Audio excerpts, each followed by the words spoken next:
Okay, next up we have Jake Jorgensen, a postdoctoral research fellow at the Institute for Tourism and Recreation Research at the University of Montana. In 2011, Jake began conducting research on social science issues in the GYE, starting with tourism on the Beartooth Highway.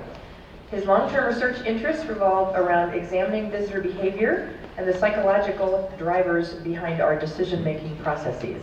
His talk is entitled Building Constituency for Yellowstone National Park, Engaging Visitors for the Next Generation of Management. Okay.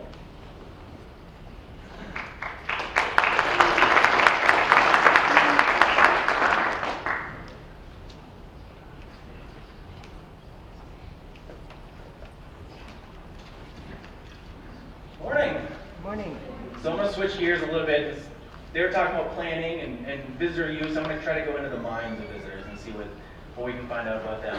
I brought this picture up, and I actually found it last week, and I thought it was actually pretty unique that there's a lot of my talk is going to focus on the idea of personal memory and people's memories. And this is from an Esri map where you can actually put in your memories of when you were at a park. So I thought it was relevant to what I'll be talking about today. This study was part of a larger 3-year project, and Norman Dickerson will be coming up and talking about the second half of this project, which is the qualitative piece, and I have more of the quantitative part of this project. And I'll give you a little bit of brief overview of why we decided to take on this project, and specifically with the approach that we decided to use.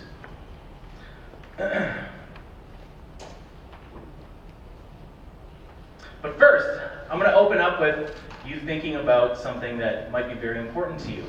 So think back, if you've been to Yellowstone and spent some considerable amount of time there, think to an event or an experience that you've had that stuck with you for a long time. And just keep that in mind while I kind of talk about some of these processes that people go through when they talk about Yellowstone experiences. I'm going to open up with a quote actually from one of our respondents, and this is a quote that they had when they were elicited a certain memory. We asked them to state a memory about an experience or an event in Yellowstone, and this is what they came up with. As I was waiting for the Artemisia geyser to erupt early one morning, the fog was hanging over the Firehole River, and a herd of elk came out of the fog. At about the same time, the sun broke through, and I call this a Yellowstone moment. It was surreal and awe-inspiring, one that I will never forget. Now that sounds like a pretty good experience that we want to try to provide all visitors, right? But it's pretty hard. It's hard to get something that perfect to come up for everybody that comes to the park. But that's what we want to strive for, is providing these kind of experiences. So the reason why we're looking into this idea and trying to build this constituency, it's kind of about support. Obviously in 2015 and 2016 there's high visitation numbers at parks across the country. Yellowstone, Grand Teton are not exclusive in that case. But high visitation numbers for a lot of people seem to signal the idea that people love our parks and are supporting them well, and our parks are doing very good in terms of financial, budgetary capabilities. And we've also been talking about this kind of contradicting idea that youth are less interested in parks, and there's obviously a need to diversify. But a lot of times when you ask the general public, well, parks are still struggling in terms of having this genuine support for the park. They say, well, there's a ton of people visiting. You see videos from Yellowstone, a ton of people there. We see all these numbers in the news of how many people are visiting. That doesn't really make sense to me. So there's a need to find this balance of, do more people visiting actually equal this kind of genuine support for the park? And that was kind of our goal, is to find out, how do people support the park? What do we define as support? And then how can we influence people in the future to support the park in more genuine ways, or more beneficial ways than just simply visiting? The approach we took borrows largely from Revisiting Leopold, and I'm sure all of you are very familiar with it. One of the main social science things that they brought out that stuck with me, and I thought was very relevant to this project, was this idea of transformative experiences. Now, when you as a manager might hear, you need to provide a transformative experience to people, you think back to that quote at the first slide of, yeah, that'd be great to give that to everybody, but that's very difficult. So when you say that we need to provide these experiences, you think, well, how can I do that? How can I make sure that everybody has this experience that may be life-changing? We dug back and we put this framework together using a lot of work from humanistic geography, and the book on the right is Yi-Fu Tuan, a very famous humanistic geographer from University of Wisconsin-Madison. And his whole career has been developing this very large idea in humanistic geography of space and place, of how do you connect people to place, and how do people form special places. And the idea of place attachment, if you've heard about that, came from this whole concept in humanistic geography of connecting people to places. One thing that stuck through all of this literature that we were putting together of how to provide these transformative experiences was that people needed to be able to recall and be able to relate and describe these experiences. We need to be able to find a way to measure them. And the way we've done that in the past, and we've measured experiences in the past is typically through satisfaction. Are you satisfied with your experience? Do you think your experience had some inherent value or met the value or quality that you expected? But that really didn't get at this idea of transformation. So we decided to take a little bit different approach, and I'll mention that in a few seconds here. The overall purposes of the study are, we have kind of a three-pronged approach for this part of it. Mainly, how often do visitors currently support the park? We want to get that baseline support and understand where are we at right now. What psychologically drives park support? So what is the underlying notions that actually would allow someone or encourage them to support the park? And then to what extent can managers really influence park support in the future? And I'll define support here in a minute. So here's the conceptual model we put together, and this is where memory comes into play. Autobiographical memory is a concept and theory from cognitive psychology, and it's never been used in recreation and tourism, except for a few little brief instances. But what it is autobiographical memories are those memories from that first slide that you have. There's something that is very emotional and personal recollections that you have, and they actually help to form your life story. So for many people that I even talked to in this study, they had these moments that were kind of cornerstone pieces in their life history, and they represented something much more than just a simple visit to a national park. So we wanted to measure those memories in terms of their strength and how that would influence them and mainly influence their decision-making processes. Place attachment, which is the second part of the model, is kind of the moderator mediator between memories of the experience and then your support for the park. So place attachment is your emotional connections between yourself and a place. So if there's somewhere that you call, that's my special place and that's where I'm going to keep going back to, you probably have some form of attachment to the park. There's two forms of attachment. You can have functional attachment, which is place dependence. And the functional attachment is where this experience I cannot get at anywhere else. And for Yellowstone, there's a lot of things in the park that you really can't get anywhere else. Then there's place identity, which is that emotional attachment, the spiritual attachment. Maybe you just can't put your finger on it, what makes it so special, but for some reason you identify strongly with that park. And then finally, the last part of the model is park support. Park support's a new concept that we developed with a lot of help from park staff and trying to come up with some ideas of how can you actually support the park.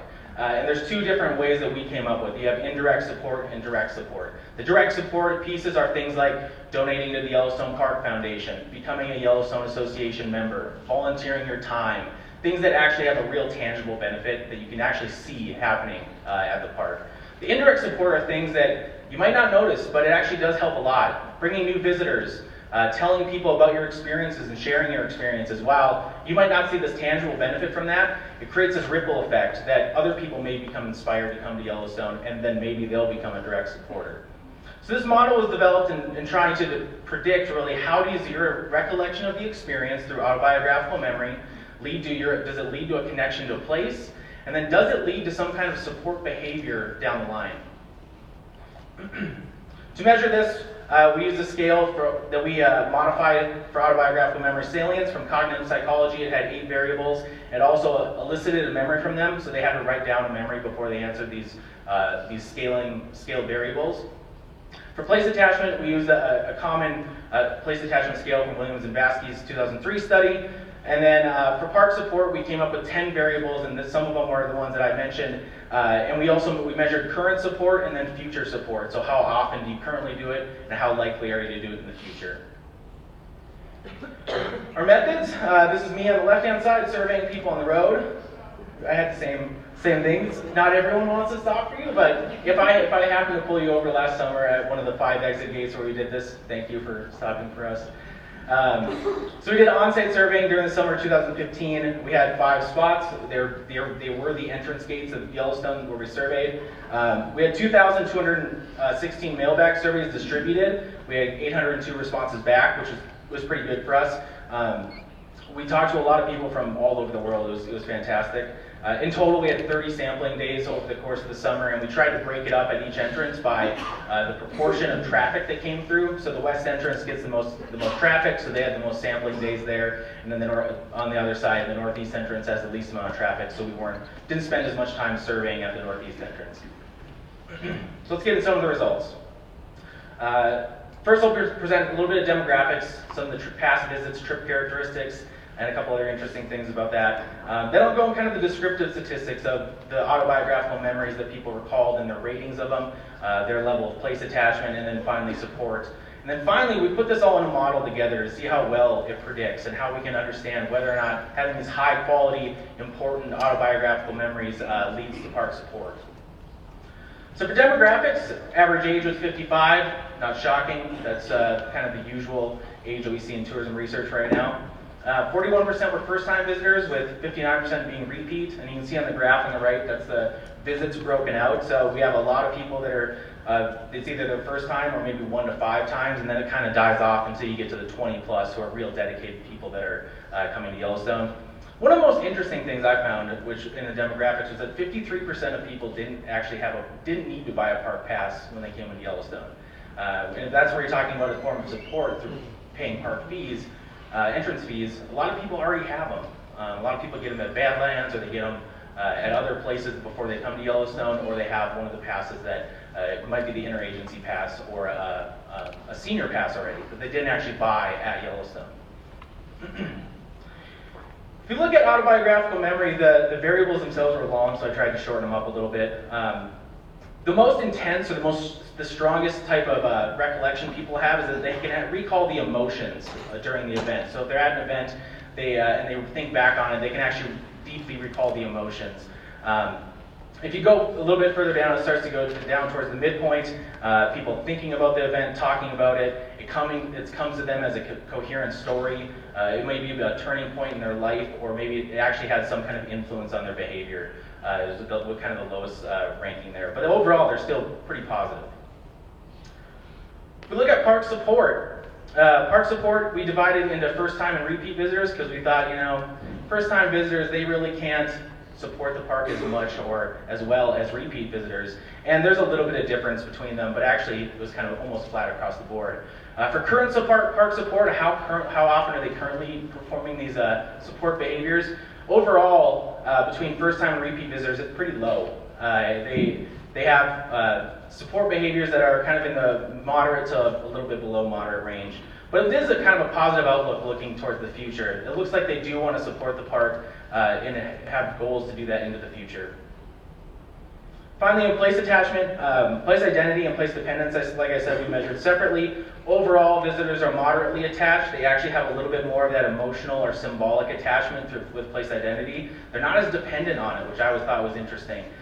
They think that they can find some of the experiences that they had elsewhere, but they do have some kind of special emotional connection to the park. Now let's look at the full model. If you look at the numbers that are highlighted, that are bolded and have a star next to them, those are significant values. So if you look at autobiographical memory, it has a significant relationship with both place attachment variables. So that does say to us that important emotional memories that people have do lead to some form of place attachment.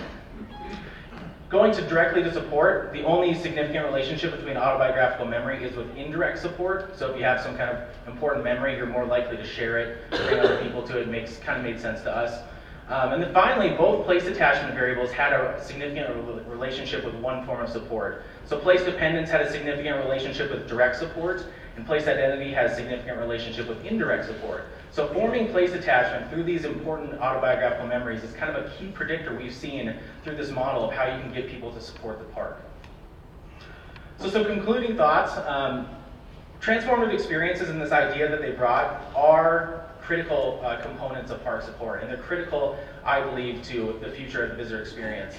Monitoring the visitor experience is crucial. If we do want to form genuine support, we need to know whether or not this form of experience that they have is somehow transformative. We need to monitor the visitor experience like we monitor wildlife. It's that important, I believe. And then finally, the Yellowstone moment. And I bring to this picture. people have these kind of moments all the time at Yellowstone, and I think we need to be able to be aware and recognize that sometimes for people these are life-changing moments. I intercepted a lady who stopped at the gate at the north entrance, and she was in stage 3 of cancer. And it was a very powerful moment for me to listen to her talk about how this experience that she had was probably the best experience she's ever had in her life. And it was one of the probably last ones she's going to have. So we do need to recognize that there are some very powerful things happening in these parks, and I think we're doing a great job at trying to provide what we can. With that, thank you. I've got a lot of people to thank, but I don't have time to do it. Everyone at Yellowstone, everyone at ICRR and UM, this is a very great project, and I greatly enjoyed doing it. Thank you.